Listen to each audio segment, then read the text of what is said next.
मरहबा collection mall, readymade कपड़ों का भरपूर खजाना, jeans pant, T shirt, cargo pant, night pant, बच्चे और बच्चियों के लिए अच्छे खूबसूरत और उम्दा ड्रेस। पता याद रखें, जमुर हाई स्कूल मेन रोड, जैतून हजीन।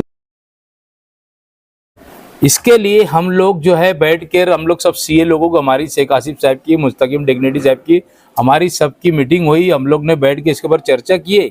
मालेगांव के अंदर सीए लोगों को बुलाकर इसके ऊपर बैठ के हम लोग इनसे सब राय मशवरा करेंगे, क्योंकि हम समझते हो कि हम लोग काम करने वाली टीम है। शहर के अंदर काम करना, विकास करना, ये हमारा पहला प्राधान्य रहने वाला है। इसके लिए आवक कैसे बढ़ेंगी, इसके लिए इन लोगों ने आवक पूरा खाली करके दिया। हमको खजाना शहर के लोगों की हमारे से आस है कि हम काम करेंगे, और उसके लिए हम लोगों के लिए आवक किस तरीके से बढ़ेगी। देखो, जब काम करने की लोगों की इच्छा है तो हम लोग भी काम करेंगे, बहरहाल आवक रहेंगी तो काम करेंगे।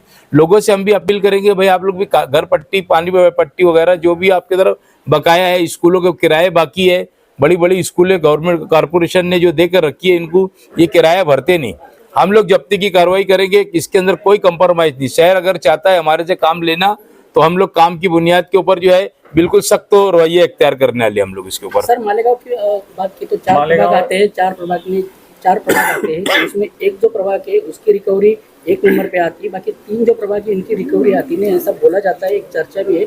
और जैसे आपने अभी कहा कि जो स्कूल वगैरह है, तो बहुत से पॉलिटिशियन जो है उनकी वो स्कूल है, उन्होंने कुछ लिया है, तो उनसे रिकवरी कैसे करेंगे आप?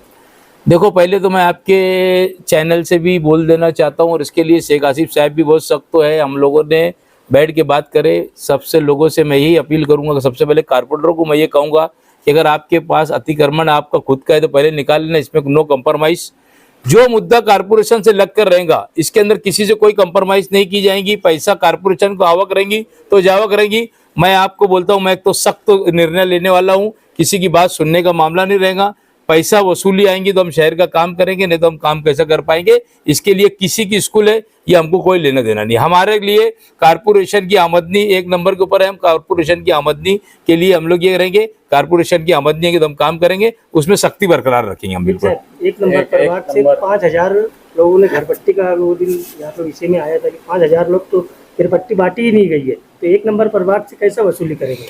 1 नंबर हो, 4 नंबर हो, 3 नंबर हो, 2 नंबर हो, सभी प्रभाग के अंदर सबको यानी पूरा तोलना एक जैसा की जाएंगी, कोई कम ज्यादा नहीं होगा। उन्होंने किरपट्टी नहीं बांटी होंगी, आपको दिखेगा। स्टैंडिंग कमेटी के अंदर हम बुलाकर बास परस करेंगे, इनसे पूछताछ करेंगे, नहीं बटी होंगी तो बांटने की कोशिश करेंगे, और उनकी अगर कोई तकलीफ होंगी तो उसको हम दूर करने की कोशिश करेंगे। भाई अगर उनको ऐसा लगता होगा कि हमको 10 साल की लगा दिया, तो उन्होंने 5 साल का प्रोसीजर बताना कि हमने 5 ही साल हुआ हमको घर बनाने के लिए, 3 साल हुआ, 2 साल हुआ, उसके अंदर अपने को लगता है कि बिल लगता वगैरह जो भी उनका प्रोसीजर के अंदर उन्होंने बताना। अगर ज़्यादा कारपोरेशन लगा रही होंगी तो हम उसके लिए कम करने की उनकी भी कोशिश करेंगे।